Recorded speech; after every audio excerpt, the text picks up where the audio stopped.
La grandeur de la Terre pour moi est surtout représentée par des choses qui nous dépassent, par des volcans, par des forêts immenses, par cette mangrove. On la retrouve principalement dans la nature. L'art vient après la nature puisque l'être humain a développé cette pratique fort finalement de son observation du monde qui l'entoure et de sa transcription. C'est la nature qui aurait pour moi donné naissance à l'art.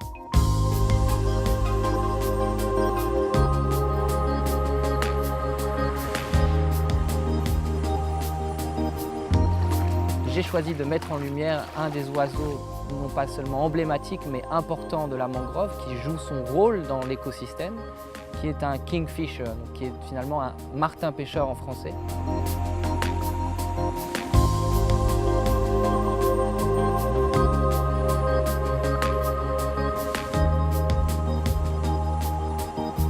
So photographing and doing justice to Mantra's artwork was a little bit of a challenge because, you know, the tides come in and out all day long, and to get the painting exactly in the right place with the right light at the right moment with the tide took a bit of work.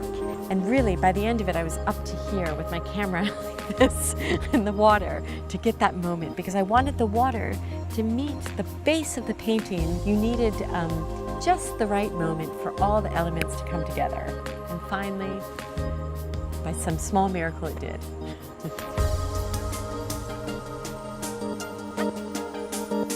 L'impact réel de ces interventions et la réalisation de ces œuvres m'a permis de métamorphoser un lieu et surtout de partager une chose très personnelle, c'est-à-dire partager mon amour pour la nature et toute la faune et la flore qui l'entourent.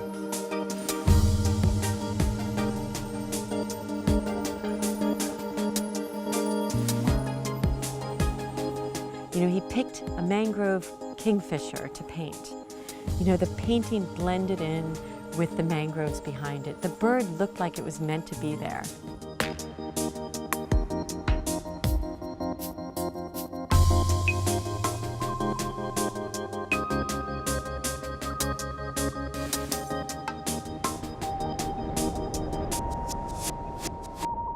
Pour moi, Good to Earth représente toutes ces actions qui peuvent finalement inverser des processus malheureux que l'être humain a mis en place, des processus avant tout destructeurs.